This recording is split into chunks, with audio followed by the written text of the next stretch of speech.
Hola mundo, soy Lector Lita. Los invito a sumergirnos en un nuevo y emocionante resumen de un libro que si ustedes lo llegasen a leer, estoy segura que le encontrarán nuevas y diferentes interpretaciones. Los acontecimientos que para mí pasaron inadvertidos podrían estar relacionados con tu experiencia de vida. No dejes de leerlo.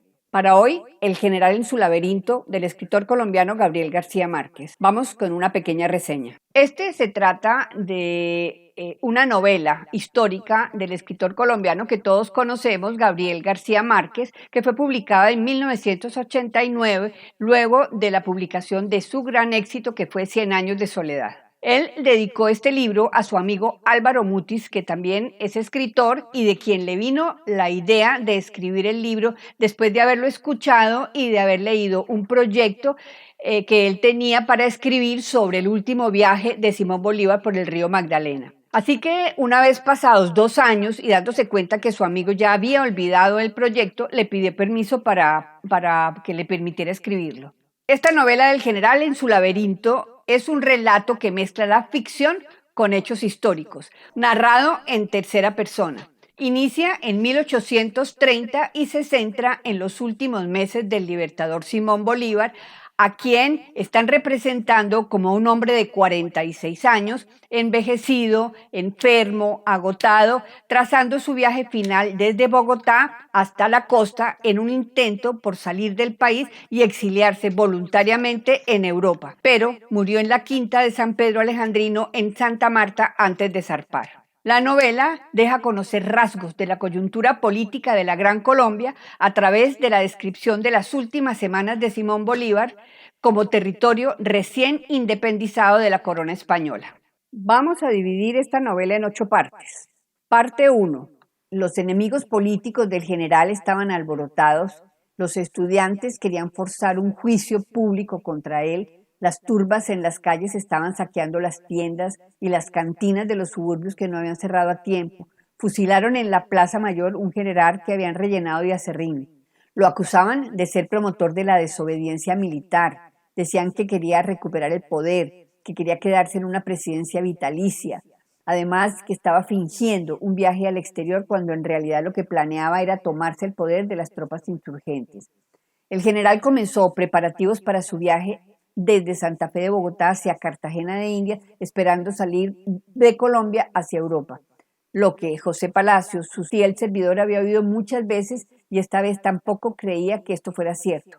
La verdad era que sus amigos íntimos tampoco lo creían, pensaban que él no iba a irse, que no iba a dejar el poder, que no iba a dejar el país, porque en otras ocasiones ya había pasado lo mismo. Y José Palacios siempre decía, lo que mi señor piensa, solo mi señor lo sabe. Las renuncias del general eran recurrentes. La más ruidosa fue el 25 de septiembre, cuando escapó ileso de un intento para asesinarlo y dijo, yo abandonaré Colombia para siempre. Pero desde hacía 6 años se decía que él estaba muriendo. La primera vez fue cuando un oficial de la Marina Británica lo vio, pero por pura casualidad, en el desierto de Pativilca, al norte de Lima, en plena liberación del sur, guerra en la que venció a Junín y completó la libertad de toda América Española y se creó la República de Bolivia. Después se dijo que estaba agonizando en Guayaquil, más tarde que agonizaba en Quito. Y la prensa, seguidora del general Francisco de Paula Santander, que era su peor enemigo, regó el rumor diciendo que su enfermedad eran artimañas políticas. Luego de todas estas batallas, el general debía reunirse en el Congreso Constituyente para elegir el presidente de la República y aprobar una nueva constitución. En esos momentos ya Perú parecía irrecuperable. Bolivia era conducida por el general Andrés de Santa Cruz. Venezuela acababa de proclamar su autonomía con el general José Antonio Páez. El general Juan José Flores había unido a Guayaquil y Quito para crear la República Independiente del Ecuador. Y la República de Colombia estaba reducida al virreinato de Nueva Granada. El general manifestó que no podía imaginarse a nadie mejor calificado que el mariscal de Ayacucho, Antonio José de Sucre, su amigo entrañable, para sucederlo en la presidencia de la República. A pesar de haber sido héroe en Pichincha, en Tumuzla, en Tarquí y haber comandado la gloriosa batalla de Ayacucho, había renunciado a todos sus cargos y se negó, porque decía que su único compromiso con la nación era participar como diputado por Quito en el Congreso Constituyente. El general redactó su renuncia, la que expuso en su discurso durante la instalación del Congreso Constituyente. Días después, el general Rafael Urdaneta lo acusó de tratar en secreto de conseguir la reelección, manifestando que el mejor servicio que él podía dar al país era renunciar e irse. El general reiteró entonces su renuncia y designó a don Domingo Caicedo como presidente interino. Abandonó su casa y se fue para su quinta de Fucha. Muchos quienes lo visitaron en Fucha tuvieron la impresión de que él estaba mejor y que estaba animado y querían que permaneciera en la presidencia. Él parecía no descartar la esperanza de ser confirmado. José Palacio continuaba diciendo, lo que mi señor piensa, solo mi señor lo sabe. Manuela, que seguía viviendo muy cerca del Palacio de San Carlos, lo visitaba 2 o 3 veces por semana. No le llevaba el periódico porque él era muy susceptible a todo tipo de crítica, pero sí le contaba lo que estaba sucediendo en la política. Él la escuchaba porque era a la única persona a la que le permitía decir la verdad. Se habían conocido 8 años antes en un baile de gala cuando ella todavía era la esposa del doctor James Thorne, médico de la aristocracia de Lima. Don Joaquín Mosquera de Popayán fue elegido presidente de la República por decisión unánime. La reacción del general cuando Manuela le contó esto fue de asombro, pues él mismo en alguna oportunidad lo había sugerido, pero estaba seguro de que no aceptaría. Le preguntó entonces a Manuela si él había tenido algún voto, pero ella le dijo que no, que todos se habían puesto de acuerdo para dar una decisión unánime. Él anunció con la misma solemnidad de las renuncias anteriores, mañana mismo me voy del país. Así que volvió a Santa Fe de Bogotá para preparar su viaje. El general Pedro Alcántara Herrar, ministro de Guerra y de Marina del nuevo gobierno, lo protegió en su casa de amenazas de muerte. Antes de irse de Santa Fe de Bogotá, al salón de visita llegaron civiles, llegaron militares, pero el presidente electo no estaba allí, ya que fue elegido en ausencia y le tomaba más de un mes para llegar desde Popayán, y en su nombre estaba el general Domingo Caicedo, quien le entregó reconocimientos de granadinos notables por su servicio al país y le prometió que le iba a enviar a Honda por correo un pasaporte en regla. Parte 2. El general salió de Bogotá. La primera jornada fue muy ingrata por la hostilidad que se sentía, que era como la misma que se percibía en las calles de Santa Fe, Bogotá, la mañana de su partida. El gobierno a su paso colocó unos guardias invisibles hasta en los lugares más recónditos, los que se consideraban menos peligrosos, para evitar que las turbas como las que quemaron el general de Acerrín salieran a su paso. El general cabalgó sombrío, ajeno a todo lo que sucedía, con José Palacio siempre a su lado. En un sitio llamado Cuatro Esquinas, donde empezaba el camino empedrado, estaba Manuela, sola, sin comitiva, y desde lejos le dio con la mano el último adiós. Nunca más se vieron después de esto. En Facatativá pasaron la primera noche del viaje. Después se despidieron, prosiguió con su séquito, que además de José Palacio estaba compuesto por el general José María Carreño, el coronel Belfort Wilson, el capitán Andrés Ibarra, el coronel José de la Cruz Paredes, la Guardia de Honor y Fernando, que era su sobrino, hijo de su hermano mayor, del que se hizo cargo cuando éste murió en un naufragio. La segunda noche la pasaron en un albergue de caminantes que quedaba cerca a Guaduas. El general Joaquín Posada Gutiérrez, que era el gobernador de la provincia en ese momento, lo había precedido 2 días para ir anunciando su llegada por todos los lugares donde el general debía pasar la noche y prevenir a las autoridades sobre el grave estado de salud del general. En Guadas, dictó a Fernando una carta dirigida a Gabriel Camacho y dejó en Fernando y en quienes lo acompañaban como una impresión equivocada de que no irían a Europa. Después de pasar esta noche, una de sus peores noches, y después de muchas demoras, respirando mal y con sus últimas fuerzas, inició la última etapa hasta que llegaron a Honda. Parte 3. A su llegada a Honda, el gobernador Posada Gutiérrez salió a su encuentro con una banda de música, con juegos de pólvora, y le invitaron a una recepción de la que salió temprano. Al amanecer llegó el correo y con el correo llegó el capitán Agustín de Iturbe, que era su edecán mexicano que no logró salir de Santa Fe y llevaba una carta del mariscal Sucre. El mariscal se lamentaba de no haber podido asistir a las despedidas. También llegó una carta de Caicedo en la que le comentaba que el encargado de la presidencia de la República llamó liberales a los partidarios de Santander.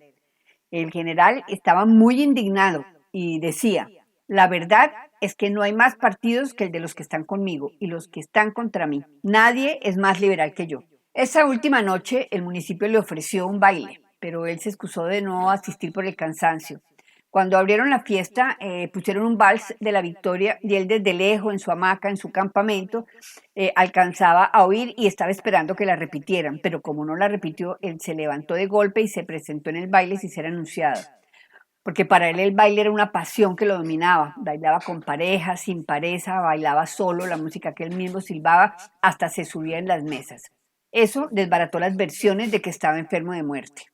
Después de medianoche que regresaba al campamento, se encontró una antigua amiga que es Miranda Lindsay, una mujer que conoció 15 años antes en Kingston, donde estuvo en su segundo exilio. Era hija de un diplomático inglés. El general recordó que ella había sabido de un complot contra su vida y lo había salvado. Miranda en este momento le pidió ayuda para que terminara el cautiverio de su esposo, que había matado a un hombre en un duelo de honor. El general le prometió que iba a hacer lo que estuviera en sus manos. Al amanecer, el general comenzó su viaje por el río Magdalena con su séquito, con el timonel de popa y con 8 bogas que lo impulsaban con patas de guayacán.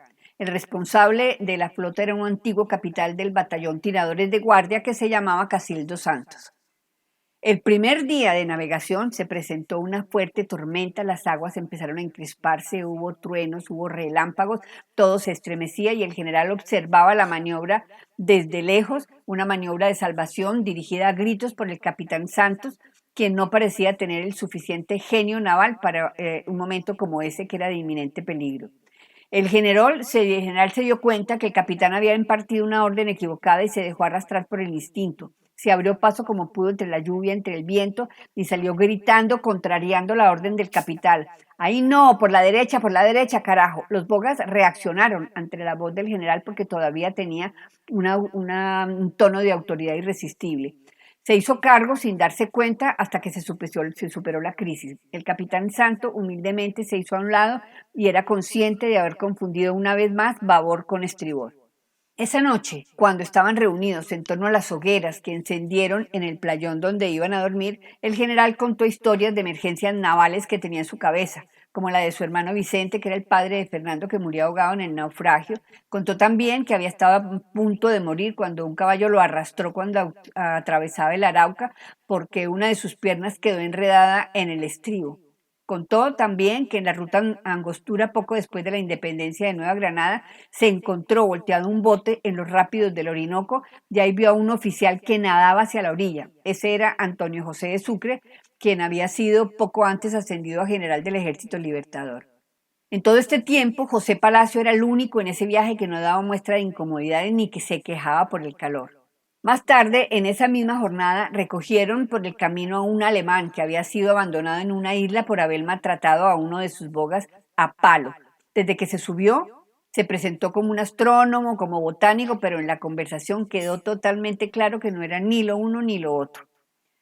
El general desde el principio le había parecido un farsante, pero un farsante simpático, pero cambió de parecer cuando éste empezó a contar chistes indecentes. Entonces le dijo a José Palacios que debían haberlo dejado en el playón. Así que por la tarde pidió el favor que se llevaran a ese alemán hasta el puerto de Henares. Prosiguieron el camino y solo se detuvieron en Puerto Real, que era la salida de Ocaña al río Magdalena. Allí se encontraron con el general venezolano Laureano Silva. Parte 4.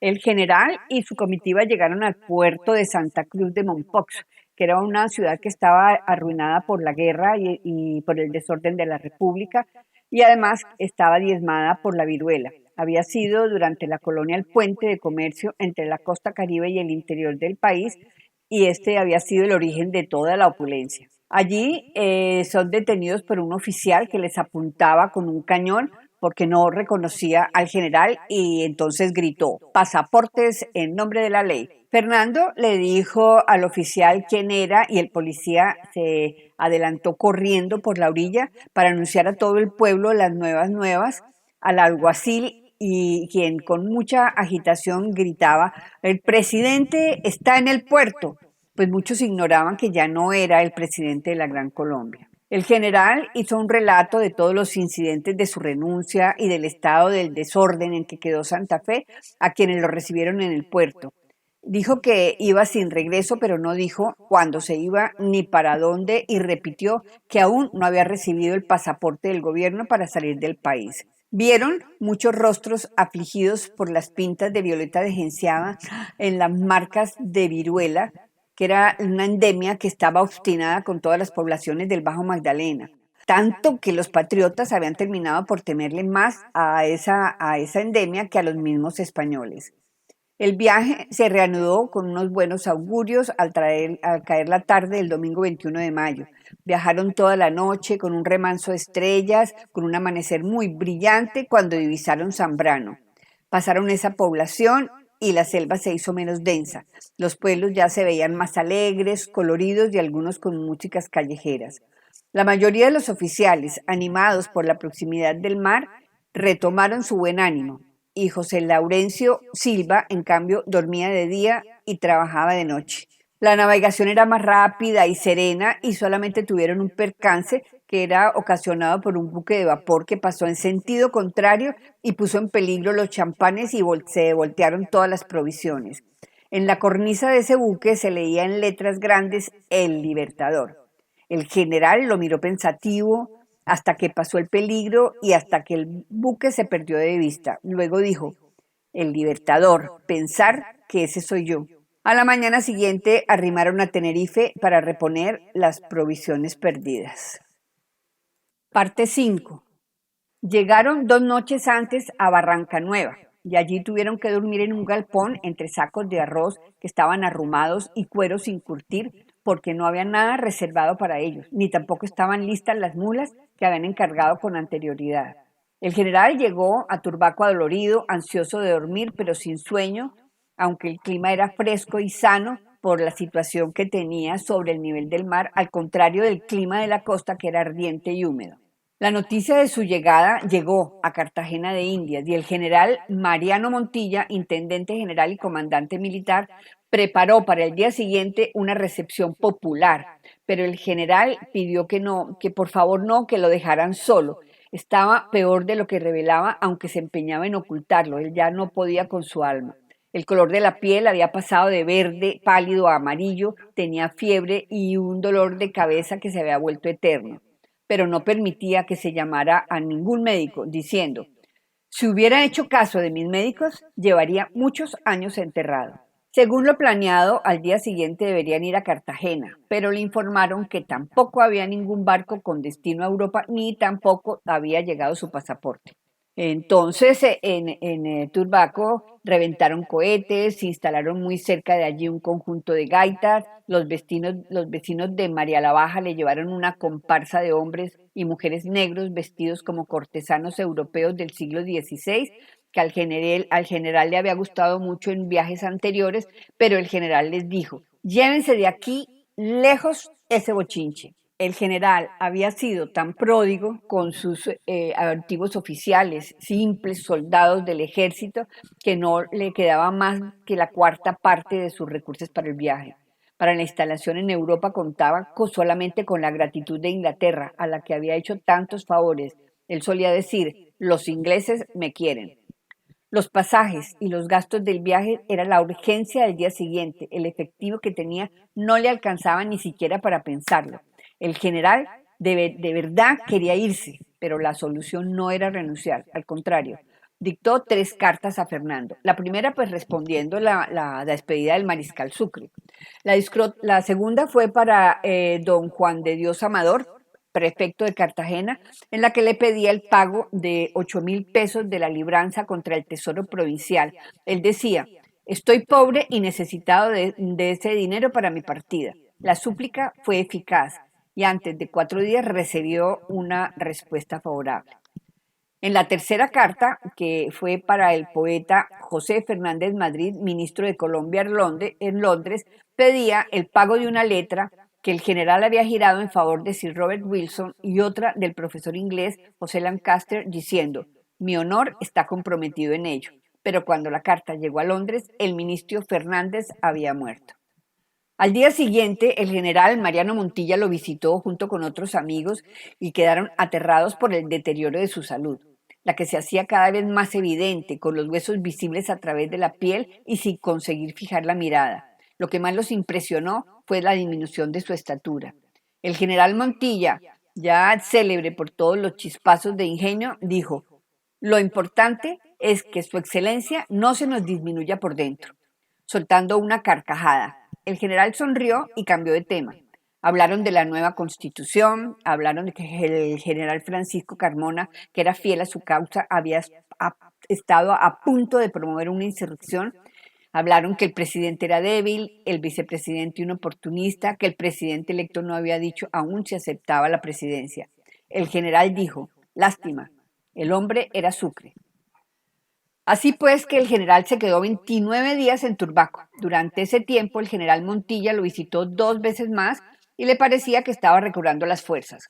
Sin embargo, le contó que los bolivaristas cartageneros estaban resueltos a no jurar por una constitución por compromiso ni a reconocer un gobierno endeble que se fundaba en la discordia de todos.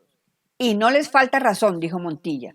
Si es así, díganle a Carmona que venga otra vez y lo convencemos de que se subleve, replicó el general con cierto sarcasmo. Será menos sangrienta que la guerra civil que los cartageneros van a provocar con su impertinencia. El general Montilla esa misma tarde le confirmó que Joaquín Mosquera ya era presidente y Cartagena no lo reconocía. Esa noche el general le escribió a Mosquera y en la postdata decía: no me he ido porque no me ha llegado el pasaporte, pero me voy sin falta cuando lo tenga. El general Daniel Florencio Oleari, miembro de la Legión Británica, que era también amigo de Manuela Sáenz, llegó a Turbaco y se unió al general. Tuvieron una larga conversación en la que el general le pregunta a Oleari: ¿y qué se dice por allá? Y él le respondió que no es cierto que usted se vaya, porque Manuelita se queda. Oleari fue su mejor edecán en estas guerras del corazón. Ante el rumor de que el general había muerto, el general Montilla se dirigió a Turbaco sin confirmar la noticia y al llegar lo encontró mejor que nunca, almorzando con el conde francés Raycourt, que lo invitó para ir juntos a Europa. Parte 6. El general recibió la noticia de que el gobierno le había confirmado la pensión vitalicia. A la semana recibió otra noticia y era que su pasaporte estaba listo para salir del país.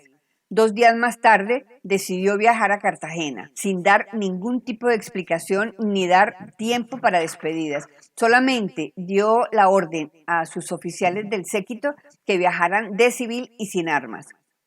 A las 4 de la tarde divisaron el convento del Cerro de la Popa, y cuando tuvo a la vista las murallas, dijo a José María Carreño: tengo una misión confidencial para usted, y en voz más baja le dijo: averígüeme por dónde anda Sucre. Montilla los esperaba en el Camino Real y terminaron el viaje en la antigua carroza del gobernador español. Cartagena había pasado por 9 sitios militares, por tierra y por mar. Había sido saqueada varias veces. Las familias ricas habían huido. Los antiguos esclavos habían quedado con una libertad que les era inútil. Los baluartes apenas se veían entre los matorrales. El comercio estaba reducido a unas pocas tiendas, todas en ruinas. El general Montilla dijo: ¿qué cara nos ha costado esta mierda de independencia? El general en ese momento se acordó de Miranda Lince y dijo: hay un hombre preso en Honda por homicidio justificado. Montilla, como siempre, salió con un chispazo. ¿De qué color tienen los cuernos? El general no le puso atención, sino que le explicó en detalle a Montilla, quien le respondió: él debe pedir que lo trasladen para acá por razones de salud. Una vez aquí le damos el indulto. El general preguntó si eso era posible y Montilla le dijo: eso no se puede, pero se hace. Luego recibe noticias sobre un golpe de estado en Santa Fe que preparaba el general Urdaneta. Supo que Sucre estaba en su contra. Nadie supo cuándo tomó la decisión de quedarse ni por qué la tomó. Tampoco hubiera podido salir porque la nave en la que iban a navegar encalló en Santo Domingo sufriendo daños graves. Al día siguiente envió a José Palacios a pedir al capitán de la nave que la anclara por la tarde frente a la fortaleza de Santo Domingo. Montilla ordenó preparar la parada militar de despedida. Nadie supo cuándo tomó la decisión de quedarse ni por qué la tomó. Tampoco hubiera podido salir porque la nave en la que iban a viajar encalló en Santo Domingo sufriendo graves daños. Se quedó y tomó en alquiler por un tiempo indefinido un suburbio de Recreo cerca del Cerro de la Popa. El general se ve profundamente afectado cuando oyó que su amigo y posible sucesor para ser el presidente de la Gran Colombia, el mariscal de campo Antonio José de Sucre, ha sido emboscado y asesinado. El general Urdaneta se había hecho cargo del gobierno en Bogotá. Corría el rumor de que estaba promoviendo bajo su sombra una rebelión armada para restablecer el poder absoluto del general. También llegaron informes de manifestaciones y disturbios de apoyo por su vuelta al poder. Su hermana Mana Antonia le escribió: todos se quejan de que no has querido volver para componer este desorden. Hasta se presentaban deserciones en el ejército, en el norte había gente armada que decía que solo lo querían a él. No había arreglo con la Nueva Granada y el Ecuador mientras el general estuviera en territorio colombiano. En medio de toda esa situación caótica, José Palacios le cantó al general su cumpleaños. 47 años ya, carajo, y estoy vivo. En ese momento se incorporó con las fuerzas restablecidas. Llamó a Briceño Méndez, que estaba a la cabeza de quienes querían ir para Venezuela a luchar por la integridad de Colombia. El general Montilla aportó los recursos para el viaje esa misma noche y se fueron todos por separados, uno por Jamaica, otros por Curazao, otros por La Guajira, todos en ropa de civil, sin armas, para no delatar su identidad, tal como lo habían hecho en las acciones clandestinas contra los españoles. Al amanecer, la casa del pie de la popa era un cuartel desmantelado. Parte 7. El presidente Mosquera y el vicepresidente Caicedo abandonaron sus cargos, así que el general Urdaneta tomó el poder y ese fue el primer golpe de Estado en la República de Colombia. Lo primero que hizo Urdaneta fue ofrecerle al general la presidencia de la República. Tan pronto el general recibió la noticia de ese golpe militar, se le desaparecieron los dolores de cabeza y las fiebres que le daban al atardecer. Los correos clandestinos empezaron a llegar, de manera que el general recibía noticias antes de que le llegaran y así tenía tiempo para tomar decisiones y para hacer planes. Supo que los emisarios, los coroneles Víctor Piñeres y Julián Santamaría iban camino a Turbaco, entonces improvisó en su casa un acto solemne en el que se pronunciaron discursos y se brindó por la salud de la patria. Pero al final él los retuvo y habló con ellos a solas. Quiero decir que lo más urgente es reunificar el país por las armas, dijo el general. Pero el cabo del hilo no está aquí, sino en Venezuela, pues su idea era empezar otra vez desde el principio. No había ninguna posibilidad de que el general aceptara la presidencia. Lo único que él podía ofrecer era su disposición de regresar a Santa Fe para servir al nuevo gobierno como un simple soldado, pues don Joaquín Mosquera no había renunciado a su título y en cualquier momento podía hacerse reconocer como presidente legal y dejarlo a él como un usurpador. Así que reiteraba lo dicho en una carta oficial de que hasta que no dispusieran de un mandato diáfano emanado de una fuente legítima, no había posibilidad alguna de que asumiera el poder. No se volvió a hablar del viaje a Europa, aunque él sí lo recordaba de vez en cuando, pero como a modo de presión política. La casa del pie de la popa se convirtió en cuartel general y poco a poco se vio comprometido en decisiones que iban más allá de los asuntos militares. En esos días, él repetía una vieja frase que decía: yo estoy viejo, enfermo, cansado, desengañado, hostigado, calumniado y mal pagado. Pero mientras parecía que solamente actuaba para fortalecer el gobierno, él lo que se proponía era recuperar Venezuela y empezar otra vez. En ese momento, la Nueva Granada estaba en manos de Urdaneta, el Ecuador con Flores, el caudillo venezolano que había separado a Quito y Guayaquil de Colombia.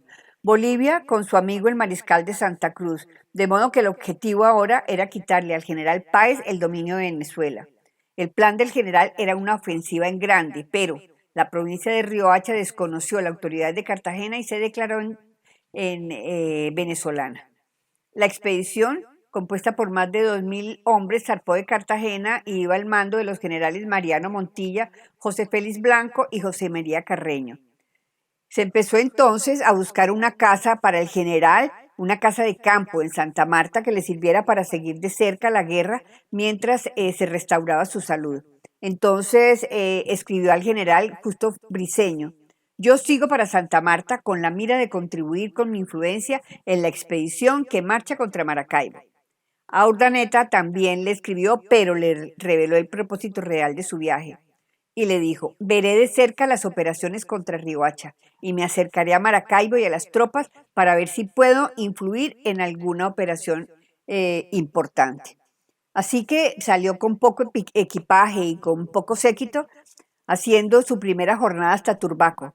Prosiguieron y lo tuvieron que llevar sin sentido a una villa de soledad donde permaneció más de un mes, llegando el momento en que se sentía tan mal que aceptó la visita de un médico que aunque solo era para conversar y aceptando a Hércules Gastelbondo, que era famoso porque prescribía a unos pacientes la crema de chocolate con queso fundido, a otros les aconsejaba hacer el amor para que tuvieran una larga vida, fumaba sin reposo y recetaba sus cigarros a toda clase de dolencias. Él afirmaba, a los otros médicos se les mueren tantos enfermos como a mí, pero conmigo se mueren más contentos. Urdaneta no contestaba sus cartas, pero sí mantenía una correspondencia activa con los oficiales de su séquito. A Oleari le escribió, necesito saber de una vez por todas si el general acepta o no acepta la presidencia, o si toda la vida vamos a tener que ir corriendo detrás de un fantasma que no se puede alcanzar. Pero las evasivas del general eran infranqueables. La anarquía y el caos se ensañaban por todas partes y el gobierno de Urdaneta era incapaz de someterlos. La noticia que más lo afectó fue que las poblaciones huían cuando pasaban las tropas del gobierno, porque las identificaban con él, a quien tenían como por asesino del almirante Padilla, que era un ídolo en Riohacha, su tierra natal. El general dijo a Iturbe en un tono tranquilo, váyase para México y váyase ahora que todavía es joven, porque un día será demasiado tarde.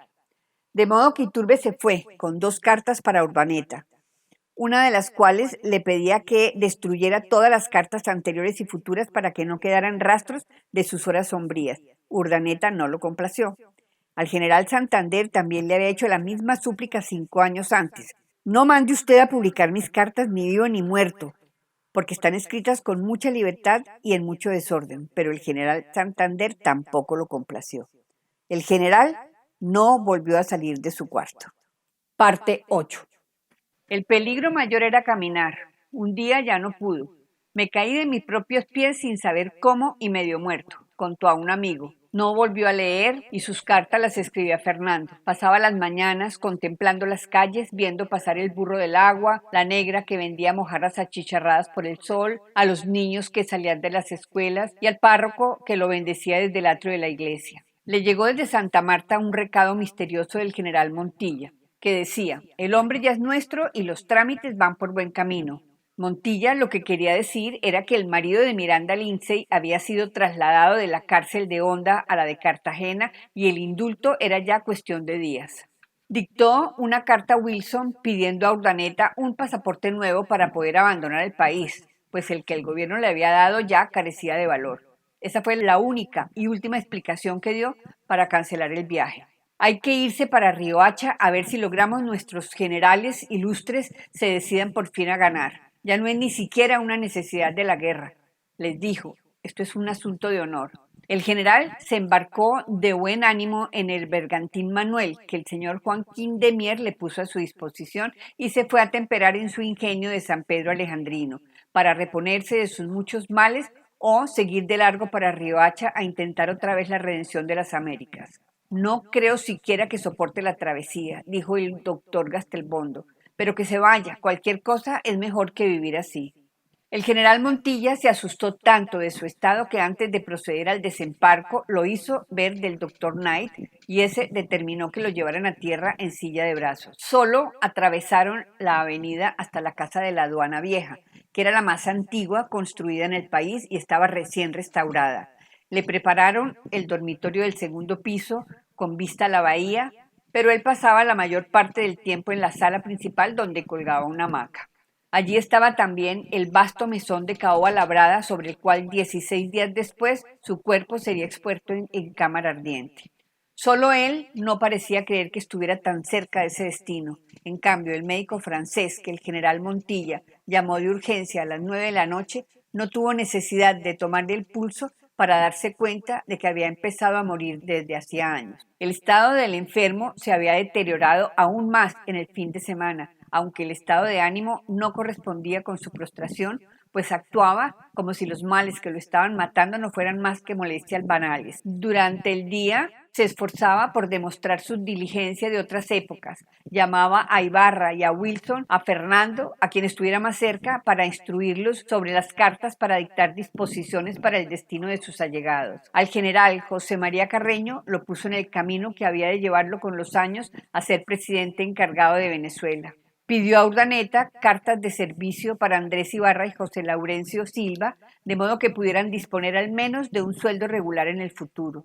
A su sobrino Fernando le hizo un legado testamentario para facilitarle un buen camino en la administración pública. Al general Diego Ibarra, que había sido su primer edecán y una de las pocas personas a quienes tuteaba, le aconsejó trasladarse a algún lugar donde fuera más útil que en Venezuela. Los días de Santa Marta se hicieron tan lúgubres que después el general recobró un poco de sosiego y reiteró la disposición de irse a la casa de campo del señor Mier. La víspera del viaje escribió a un amigo: «Me moriré a más tardar dentro de un par de meses». San Pedro Alejandrino estaba a una legua de Santa Marta en las estribaciones de la Sierra Nevada. Era una plantación de caña de azúcar con un ingenio para hacer panela. La primera noche el general durmió bien y al día siguiente parecía restablecido de sus dolores, a tal punto que hizo un recorrido por los trapiches. El general amaneció tan mal el 10 de diciembre que hicieron llamar de urgencia al arzobispo Esteves por si quería confesarse. El obispo acudió de inmediato. La entrevista fue a puerta cerrada y sin testigos y solo duró 14 minutos. Nunca se supo ni una palabra de lo que hablaron. El obispo salió deprisa y descompuesto, subió a su carroza sin despedirse, no ofreció los funerales a pesar de los muchos llamados que le hicieron, ni tampoco asistió al entierro. El general muere en la pobreza, una sombra del hombre que liberó gran parte del continente.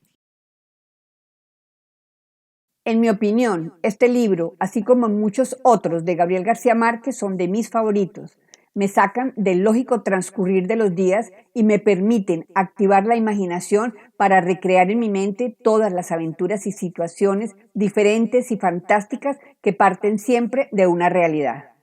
Este fue un abrebocas que te da Lector Lita, de un libro que debes leer y no puede faltar en tu biblioteca. No olvides suscribirte al canal, darle like al video y activar la campanita de notificaciones para que te sumerjas en un nuevo mundo de lectura. Si tienes otro punto de vista, si leíste el libro, si no estás de acuerdo con mi resumen, quieres hacer algún aporte, sugerir o recomendar un libro, no dudes en escribir en la caja de comentarios.